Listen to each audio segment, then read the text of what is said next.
Hello everyone, आप सबका online क्लासों में स्वागत है।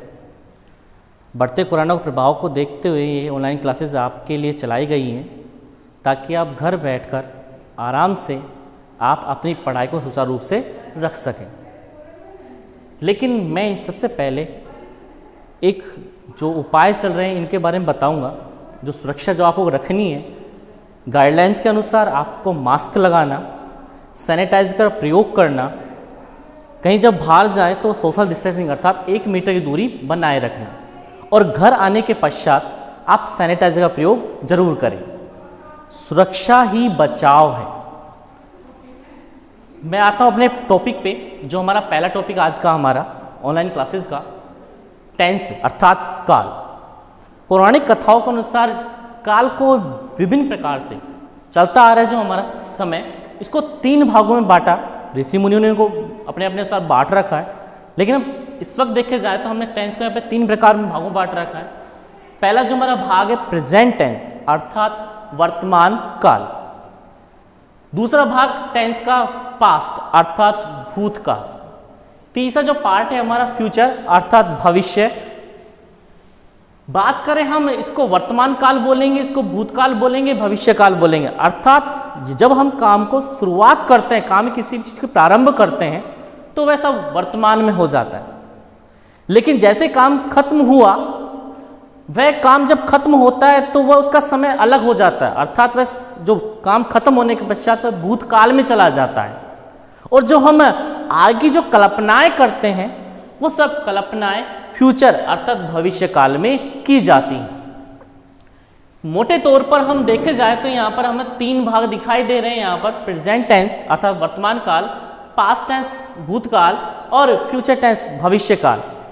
इन तीनों कालों के अलग अलग पार्टीशन आपको बोर्ड पर दिखाई दे रहे हैं, पहला, दूसरा, तीसरा, चौथा।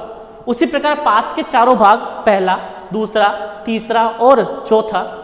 उसी प्रकार फ्यूचर के भी 4 पार्टीशन, पहला, दूसरा, तीसरा और चौथा। प्रेजेंट का जो पहला पार्ट है वह एक इंडेफिनिट अर्थात जब वाक्य कार्य का प्रारंभ होता है। बात करें इसके पहचान की तो प्रेजेंट की जो इंडेफिनिट की पहचान होती है वह ता है, ती है, ते है। मोटे तौर पे हम समझ सकते हैं कि जिन वाक्यों के अंत में है आ जाए वे सब वर्तमान काल में वाक्य जाते हैं या उनको लिखा जाता है। जिन वाक्यों के अंत में थे आ जाए उनको हम भूतकाल में लिखते हैं, और जो इनमें भविष्य आ जाए अर्थात गे आ जाए इनको हम भविष्य काल में लिखते हैं। बात करें प्रेजेंट इंडेफिनेट की तो प्रेजेंट इंडेफिनेट की जो पहचान होती है वह ता है, ती है, ते हैं होती है। इसमें हेल्पिंग वर्ब, मैंने देखो यहाँ पर HV लिख रखा है अर्थात हेल्पिंग वर्ब। इसकी हेल्पिंग वर्ब होती है डू या डल। हेल्पिंग वर्ब को हम सहायक क्रिया कहते हैं। सहायक क्रिया अर्थात 2 वाक्यों को या एक वाक्य को बनाने में जो सहायता प्रदान करने वाली क्रिया होती है वह सहायक क्रिया कहलाती है। यह सहायक क्रिया 2 या 2 से अधिक भी हो सकती है, जैसे मैं आगे दिखाऊंगा इनमें कि यहाँ पर 3 सहायक क्रिया भी हैं। वापिस आता हूं मैं यहाँ पर हेल्पिंग वर्ब, यहाँ पर डू या डज। डू यहाँ पर बहुवचन करता, डज यहाँ पर एक वचन करता। बहुवचन करता आप जान सकते हैं कौन से होते हैं, दे देम वगैरह होते हैं। जबकि डज ही शी इट निम का, जहां पर एक वचन करता की पहचान होती है हम उसके साथ डज का प्रयोग करेंगे। जबकि आई वी यू दे वगैरह यहाँ पर हम डू का प्रयोग करते हैं। यहां पर हम बात करें मुख्य क्रिया की अर्थात मेन वर्ब। मैंने यहां पे लिखा MV, शॉर्टकट इंडिकेट किया इसको। यहां पर इसकी मुख्य क्रिया फर्स्ट फॉर्म में S या ES का प्रयोग करते हैं। फॉर्म्स यहां पर 4 प्रकार की होती हैं, first form, second form, third form और फोर्थ फॉर्म। यहां पर हम खासकर चारों फॉर्म का प्रयोग होगा, अलग डायरेक्शन में होगा। फिलहाल हम चल रहे थे इसी चीज पर, प्रेजेंट इंडेफिनेट पर, जहां हमने पहचान देखी थी ता है, ती है, ते हैं। हेल्पिंग वर्ब डू या डज, डू जबकि बहुवचनकर्ता के साथ अर्थात बहुवचनकर्ता आई, वी, यू और दे के साथ में। जबकि डज हमारा एक वचनकर्ता अर्थात ही, शी, इट और नेम के साथ में। इसकी जो मुख्य क्रिया थी हमारी फर्स्ट फॉर्म के साथ S या ES का प्रयोग करते हैं। अगला जो हमारा काल है, वर्तमान काल के जो दूसरा पार्टीशन है हमारा प्रेजेंट कंटिन्यूअस, अर्थात काम को जारी रखना, जाके जिसकी पहचान होती है रहा है, रही है, रहे हैं, हुआ है, हुए हैं, हुई है। अर्थात वाक्य के अंत में यदि रहा है, रहे हैं, रही हैं आ जाए, या हुआ है, हुए हैं, हुई है आ जाए, तो वह वाक्य प्रेजेंट कंटिन्यूअस टेंस का होता है। जैसे राम खाना खा रहा है, तो यहां हमने देखा कि इसके अंत में राम खाना खा रहा है, तो यहां पर जो रहा है वह इसकी पहचान हुई, अर्थात हम इसको देखकर पहचान सकते हैं कि हमारा किस टेंस का गया, प्रेजेंट कंटिन्यूअस का गया। उसी प्रकार हम पहला उदाहरण लेते हैं वापस इसका प्रेजेंट इंडेफिनिट का, कि राम खाना खाता है, तो यहाँ पर ता है, यहाँ पर एक पहचान हुई, उसकी आइडेंटिफाई हुई, अर्थात हम इसको ही देखकर हम पहचान सकते हैं कि ये वाक्य इस टेंस का है। इसकी हम हेल्पिंग वर्ब की बात की जाए प्रेजेंट कंटिन्यूअस की, तो हेल्पिंग वर्ब यहाँ पर इज, एम, आर। इज एक वचन कर्ता के साथ में, एम आई के साथ में, जबकि आर यहाँ पर बहुवचन कर्ता के साथ में आता है। यहाँ पर मुख्य क्रिया की बात की जाए तो मुख्य क्रिया की फर्स्ट फॉर्म में आई एन जी का प्रयोग करते हैं, अर्थात कौन सी फॉर्म हो गई, फर्स्ट फॉर्म में आई एन जी, यहाँ पर फोर्थ फॉर्म हो चुकी है। बात करें हम प्रेजेंट परफेक्ट की, प्रेजेंट परफेक्ट में जो पहचान होती है चुका है, चुके हैं, चुकी है। अर्थात यदि वाक्य के अंत में चुका है, चुके हैं, चुकी है आ जाए, तो वह वाक्य किस टेंस का हो जाएगा, प्रेजेंट परफेक्ट का। जैसे राम खाना खा चुका है, तो चुका है यहाँ पर क्या हो जाएगी, पहचान, अर्थात हम इसको देखकर समझ सकते हैं कि यह वाक्य किस टेंस का हो गया, प्रेजेंट परफेक्ट का हो चुका है।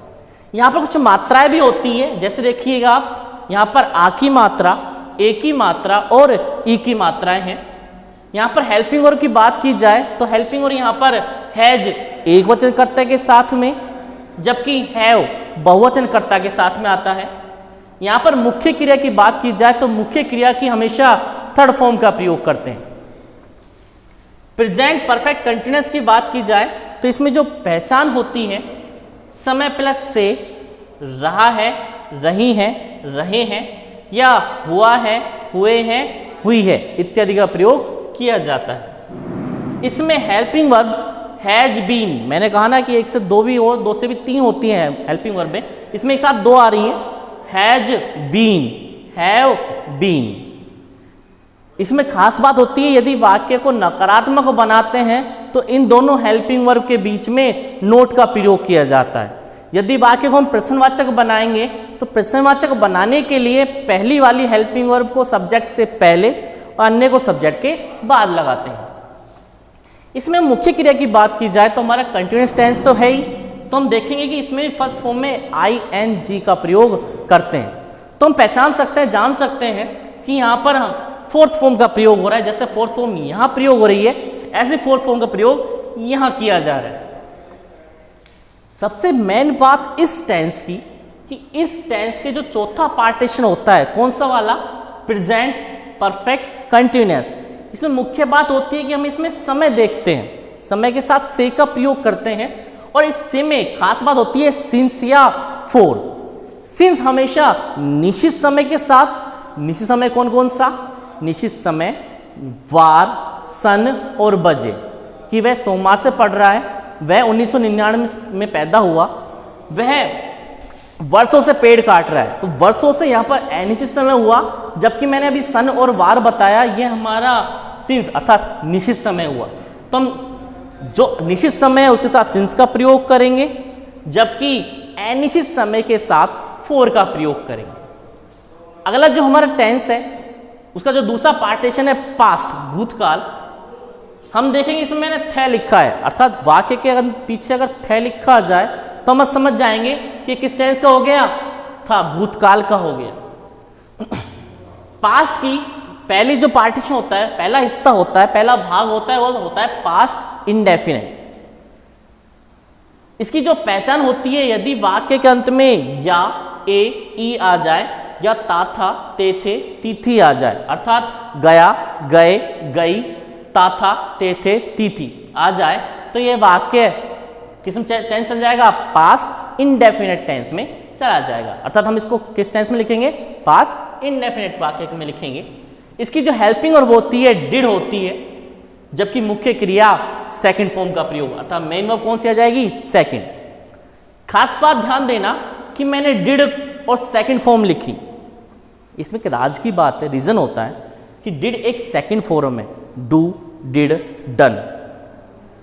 यहां पर मुख्य क्रिया की कौन सी फॉर्म आ रही है, यहां पर सेकंड।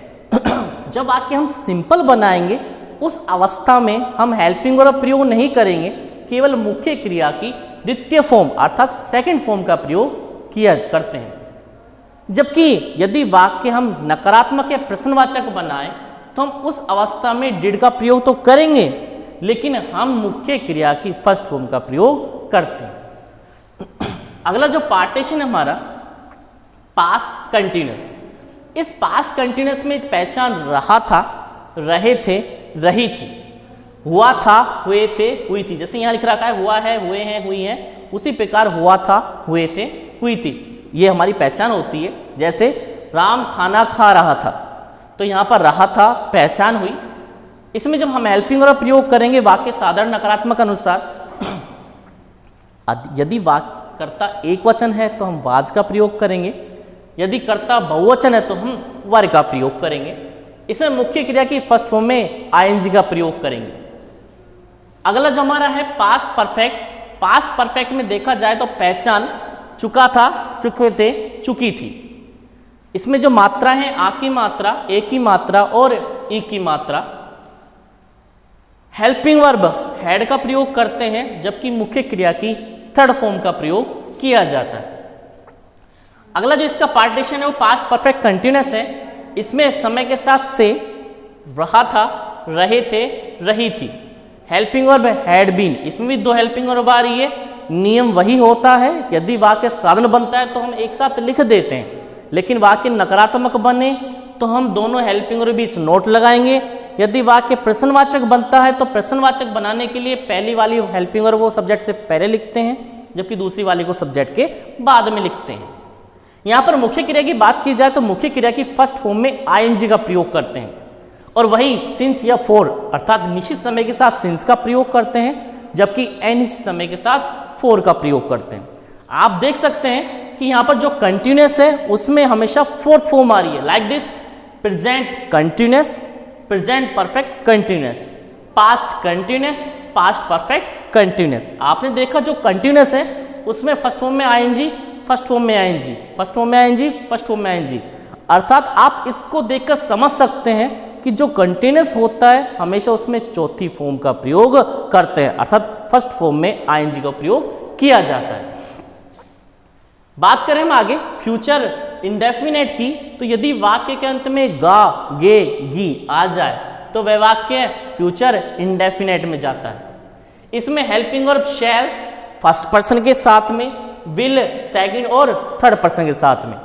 आप देख सकते हैं मैंने यहाँ फर्स्ट पर्सन लिखा, फर्स्ट पर्सन होता है आई, मी, माई, वी, अस, अवर। जबकि सेकंड पर्सन की बात की जाए तो यहाँ पर second person you, you, your, he, his, him, she, her, her, it, its, they, them, their और नेम, नेम, नेम। तो फर्स्ट फॉर्म के साथ फर्स्ट पर्सन के साथ में शैल, जबकि सेकंड और थर्ड पर्सन के साथ में हम विल का प्रयोग करते हैं। इसमें मुख्य क्रिया की हमेशा फर्स्ट फॉर्म का प्रयोग किया जाता है। बात करें हम आगे फ्यूचर कंटिन्यूअस टेंस की, तो यहाँ पर फ्यूचर कंटिन्यूअस की जो पहचान होती है रहा होगा, रहे होंगे, रही हुई होगी, हुआ होगा, हुए होंगे, हुई होगी। मैंने बताया जैसे पहले कि हर टेंस की पहचान लगभग समान सी होती है। देखा जाए तो यहाँ पर ता है, ता था, गागेगी, यहाँ पर रहा है, रहा था, रहा होगा, यहाँ पर चुका है, चुका था, तो यहाँ पे हो जाएगा चुका होगा।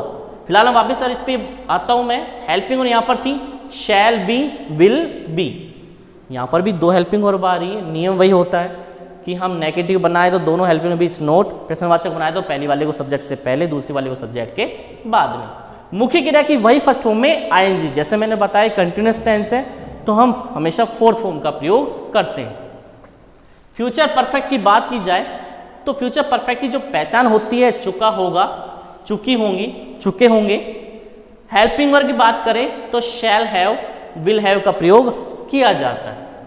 मुख्य क्रिया की हमेशा थर्ड फॉर्म का प्रयोग करते हैं। फ्यूचर परफेक्ट कंटिन्यूअस की बात की जाए तो समय प्लस से रहा होगा, रही होंगी, रहे होंगे। समय के साथ से आ रहा है, ध्यान रखना इस बात का कि इंडिकेट यही करता है, अलग यही करता है कि समय के साथ से का प्रयोग किया जाए तो हमेशा हम सिंस या फॉर का प्रयोग जरूर करेंगे। Helping verb shall have been, will have been. देखिएगा यहाँ पर 3 हेल्पिंग वर्ब आ रही है, shall have been, will have been, 3 helping verb आ रही है। तो हम नियम अनुसार शैल के बाद नोट लगाएंगे अगर वाक्य नकारात्मक बनाना है। यदि प्रश्नवाचक बनाना है तो शैल को पहले लिखेंगे, सब्जेक्ट से पहले की ओर। मुख्य क्रिया की बात की जाए तो मुख्य क्रिया में फर्स्ट फॉर्म में आईएनजी का प्रयोग करते हैं। वही काम सिंस या फॉर, निश्चित समय के साथ सिंस और अनिश्चित समय के साथ फॉर का प्रयोग करते हैं। निश्चित समय जैसे मैं बता चुका हूं कि निश्चित समय होता है निश्चित वार, समय, सन और बजे, जबकि अनिश्चित जैसे वह वर्षों से पेड़ काट रहा है, मतलब मैंने उदाहरण दिया पहले भी। अब बात करते हैं हम इसके थोड़े से अलग चीज़ की कि इसमें खास बात होती है कि ये तो एक हमारा फंडामेंटल हो गया, एक चार्ट हो गया, लेकिन इट इज़ द बैकबोन, यह एक रीढ़ की हड्डी होती है। Tense is the backbone of the English, या यूँ कह सकते हो कि जो हमारा काल होता है वो एक रीढ़ की हड्डी होती है अंग्रेजी की, क्योंकि इसके बतौर ही सारे वाक्य बनाए जाते हैं। लेकिन सबसे खास बात इसमें एक फॉर्मूला होता है, जिस फॉर्मूले के आधार पर हम वाक्य का निर्माण करते हैं। यहाँ पर हम subject, helping verb, main verb, object और ईटीसी, अर्थात सब्जेक्ट माने कर्ता, हेल्पिंग यानी सहायक क्रिया, मुख्य क्रिया, ऑब्जेक्ट यानी कर्म, ईटीसी माने इत्यादि। यह एक साधारण वाक्य का सूत्र है जिसके बतौर हम वाक्य को सिंपल अर्थात साधारण रूप से बनाते हैं। सब्जेक्ट यानी कि साधारण, हेल्पिंग वर्ब सहायक क्रिया, मेन वर्ब मुख्य क्रिया, ऑब्जेक्ट कर्म, ईटीसी इत्यादि। यदि वाक्य को हमको नकारात्मक बनाना है तो सब्जेक्ट के बाद जो हेल्पिंग वर्ब होती है उसमें हेल्पिंग वर्ब नोट लगा देंगे तो वाक्य नकारात्मक बन जाएगा। यदि वाक्य को हम प्रश्नवाचक बनाएंगे तो जो सहायक क्रिया होती है उसको हम आगे की ओर लिख देंगे। खास बात होती है इनमें कि इनमें जो कंटिन्यूअस टेंस होता है उनकी पहचान एक जैसी होती है, पहचान के बाद में इनकी जो मुख्य क्रिया होती है वो भी एक जैसी होती है। पहचान में रहा था, रहा है, रहा था इत्यादि, जबकि फ्यूचर के अंदर बात करें तो इसमें हमने भी देखा कि फर्स्ट फॉर्म में आईएनजी का प्रयोग किया जा रहा था और यहाँ पर जो पहचान थी वहाँ पर भी रहा होगा, रहे होंगे या रहा था, ये पास्ट में चला जाता है। उसी प्रकार यहाँ पर खास बात फर्स्ट फॉर्म में आईएनजी, जबकि पहचान भी समान होती है।